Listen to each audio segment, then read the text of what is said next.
دا دلته کې یو ابشار دی چې کله سوات بریکوټ په طرف راځي املوک درې ته، نو د املوک درې نه په بره باندې بیا لار راغلې ده غاښې ګوریکن ورته وایي، او چې هغې ته راشي نو په دې غرونو کې په بره راوخېږي، نو دا لارې راغلي دي دې ابشار ته، او ډېره زبردسته نظاره ده، او دا د سیاحو د سیر تفریح چې څوک کوي د هغو نه د سترګو نه اوجل یو علاقه ده، ډېره ښکلې علاقه ده، بهترینه علاقه ده.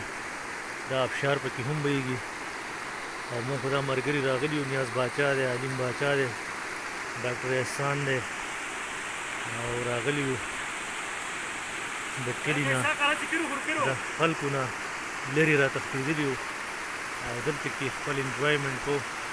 په هغه کوټګۍ کې مونږ کانه وکړه، دلته کې مونږ خپل خوراک مراک وکړو، او د هغې نه پس په دې لار راکوز شو او دې ابشار ته یو ځان راورسوم. دا ابشار په ښکته هم تللی دی، او دلته کې په دې کې دا ډنډ هم دی،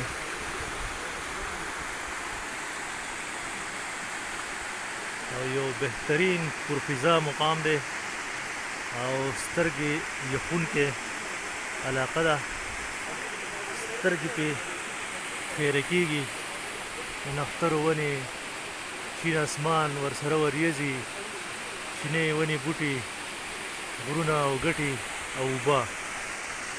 دا یو داسې خوندوره نظاره جوړوي چې د سترګو یخوالی دی او زړه کې خوشحالېږي. نو ټول سیلانو ته به دا ووایو چې دلته کې راشي او د دې خوندورې نظارې نه محظوظ شي. هلکه د عمران خان څپلۍ دې وباسه دی، دا ډېر خطرناک ځای دی یاره.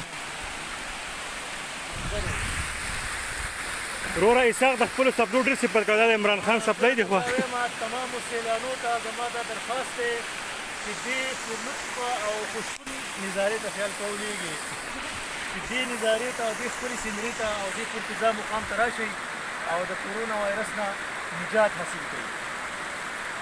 دا مړه ته کې اوچار دی، بند کړه.